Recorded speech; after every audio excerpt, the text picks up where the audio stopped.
आज मैं आपको ऐसी 4 औरतों के बारे बताने जा रहा हूं जिन्होंने अपनी जीवन के मुश्किल टाइम में भी परमेश्वर के वचन को मानना नहीं छोड़ा। उनमें से एक औरत तो ऐसी है जो कि वेश्या थी, पर जब उसी मौका मिला अपने पाप शोधने का, उसने अपने पाप छोड़ दे दिए और परमेश्वर के लोगों का मान सम्मान किया। इन औरतों ने परमेश्वर के नाम को ऊंचा किया और परमेश्वर ने उनके नाम को यीशु की वंशावली से जोड़ दिया और वो लोगों के उद्धार का कारण बनी। इस वीडियो को शुरू करने से पहले अगर आप इस चैनल पर नए हैं तो वीडियो को लाइक करें और चैनल को सब्सक्राइब करें और बेल आइकॉन को दबा लें ताकि आने वाली वीडियोस का नोटिफिकेशन सबसे पहले आप तक पहुंच सके। चलिए वीडियो शुरू करते हैं। वीडियो में हम 4 औरतों के बारे बात करने जा रहे हैं। उनमें से पहली औरत का नाम है तामार। ये कहानी बाइबल की उत्पत्ति 38 अध्याय में मिलती है। ये एक साहसी स्त्री की कथा है जिसने अन्याय के विरुद्ध खड़े होकर अपने अधिकार को प्राप्त किया। तामार का विवाह यहूदा याकूब के पुत्र के बड़े बेटे एर से हुआ था, लेकिन एर एक दुष्ट व्यक्ति था और इसलिए परमेश्वर ने उसे मार दिया। उस समय की परंपरा के अनुसार यदि कोई पुरुष निःसंतान मर जाए तो उसके भाई को उसकी पत्नी से विवाह करके वंश आगे बढ़ाना होता था। इसलिए यहूदा ने अपने दूसरे बेटे ओनान को तामार से विवाह करने को कहा, लेकिन ओनान ने चालाकी से यह सुनिश्चित किया कि तामार को संतान न हो, इसलिए परमेश्वर ने उसे भी दंडित कर दिया और वह मर गया। अब यहूदा को डर लगने लगा कि कहीं उसका तीसरा पुत्र शेला भी न मर जाए, इसलिए उसने तामार से कहा कि जब तक शेला बड़ा न हो जाए वह अपने पिता के घर लौट जाए। लेकिन यहूदा ने मन में ठान लिया था कि वह शेला का विवाह तामार से नहीं करेगा। कई साल बीत गए, लेकिन यहूदा ने तामार से किया अपना वादा नहीं निभाया। तब तामार ने एक साहसी निर्णय लिया। जब उसने सुना कि यहूदा एक उत्सव के लिए यात्रा कर रहा है तो उसने एक वेश्या का वेश धारण किया और रास्ते में बैठ गई। यहूदा उसे पहचान नहीं पाया और उसे संबंध बना लिया।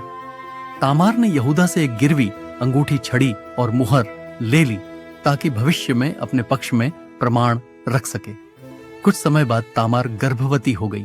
जब यहूदा को पता चला तो उसने क्रोध में आकर तामार को दंडित करने का आदेश दिया, लेकिन तामार ने यहूदा को उसकी दी हुई गिरवी, अंगूठी, छड़ी और मुहर दिखाकर बताया कि वह उसी के संतान की माता बनने वाली है। यहूदा को अपनी गलती का एहसास हुआ और उसने स्वीकार किया, तामार मुझसे अधिक धर्मी है क्योंकि मैंने उसे अपने बेटे शेला को नहीं दिया। बाद में तामार ने फारेस और जरा नामक जुड़वां पुत्रों को जन्म दिया। फारेस आगे चलकर यीशु मसीह के वंश का एक महत्वपूर्ण व्यक्ति बना। तामार ने अन्याय का सामना किया, लेकिन अपने अधिकार के लिए संघर्ष किया। परमेश्वर अन्याय करने वालों को दंड देता है और सताए गए लोगों को न्याय दिलाता है। परमेश्वर ने तामार को न केवल संतान दी बल्कि उसे मसीह के वंश में एक महत्वपूर्ण स्थान भी दिया। दूसरी औरत का नाम है राहाब, जो कि एक वेश्या थी। राहाब की कहानी बाइबल के यहोशू 2 और जोशू 6 अध्यायों में पाई जाती है। यह एक ऐसी स्त्री की कहानी है जिसने अपने साहस और विश्वास से न केवल अपने परिवार को बचाया बल्कि वे मसीह के वंश में भी स्थान पाने वाली एक महान स्त्री बनी। वो कैसे, चलिए जानते हैं। राहाब एक कनानी स्त्री थी जो यरीहो नगर में रहती थी। वह एक वेश्या थी और नगर की दीवार पर स्थित अपने घर में लोगों को आश्रय देती थी।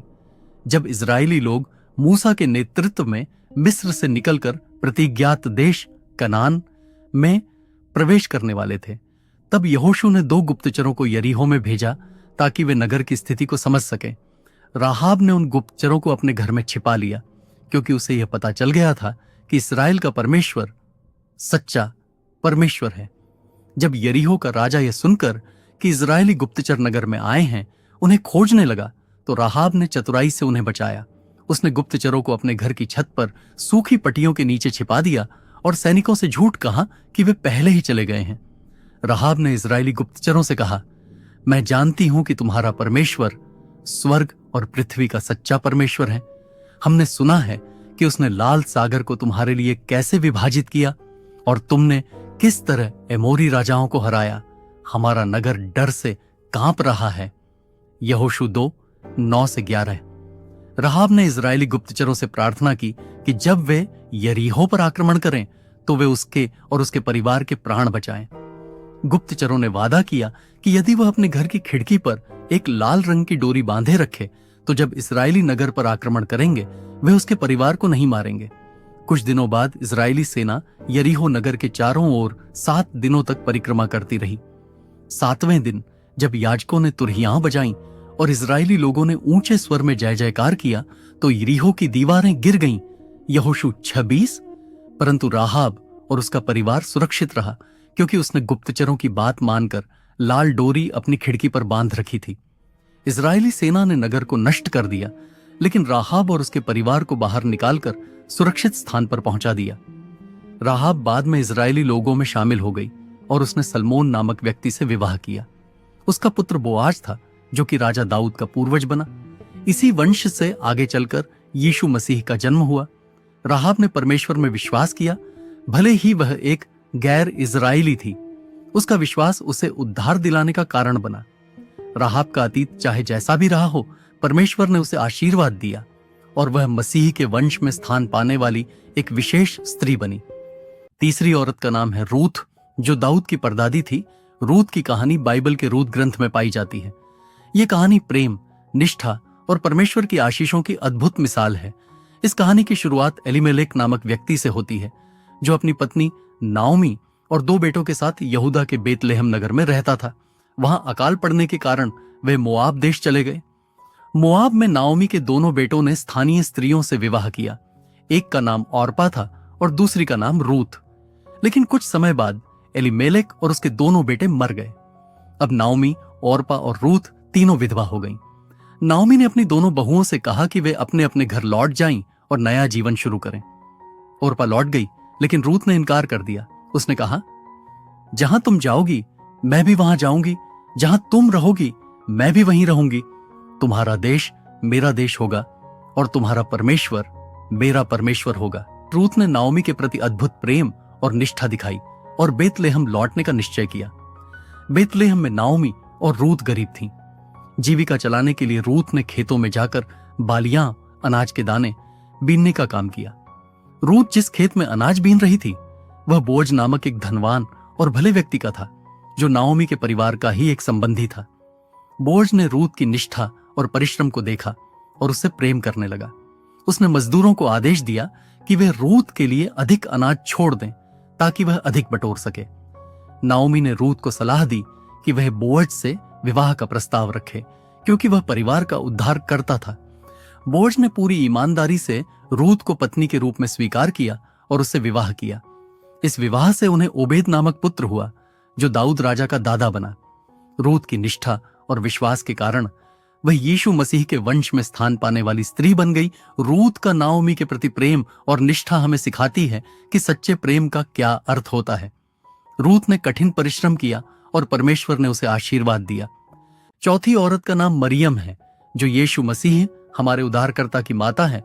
मरियम इजराइल के नासरत नगर में रहने वाली एक साधारण लड़की थी। वह दाऊद राजा के वंश से थी और एक धर्मी व्यक्ति यूसुफ से विवाह के लिए नियोजित थी। एक दिन परमेश्वर ने अपने दूत गब्रियल को मरियम के पास भेजा। गब्रियल ने कहा, हे मरियम, तू परमेश्वर की अनुग्रह प्राप्त करने वाली है। तेरा एक पुत्र होगा, जिसका नाम यीशु रखना।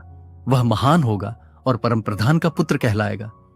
यह सुनकर मरियम चकित हुई, क्योंकि वह कुंवारी थी। उन्होंने पूछा, यह कैसे संभव है? स्वर्गदूत ने उत्तर दिया कि यह पवित्र आत्मा की सामर्थ्य से होगा। मरियम ने पूरी श्रद्धा और विनम्रता से कहा, मैं प्रभु की दासी हूं, जैसा आपने कहा है वैसा ही हो। इससे पता चलता है कि मरियम पूरी तरह से परमेश्वर की योजना को स्वीकार करने के लिए तैयार थी।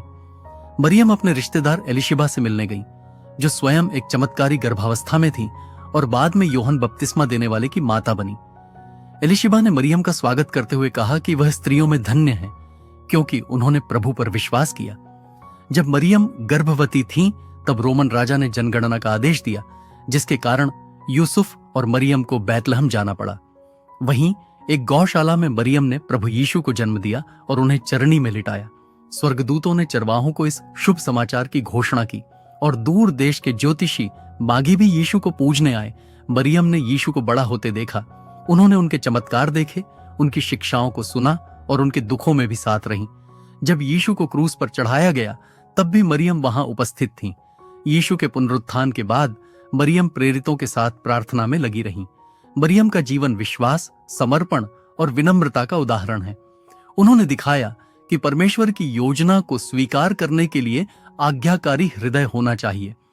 अगर आप यीशु के जन्म से जुड़ी वीडियो देखना चाहते हैं, तो हमारे चैनल बाइबल मैसेज पर विजिट करें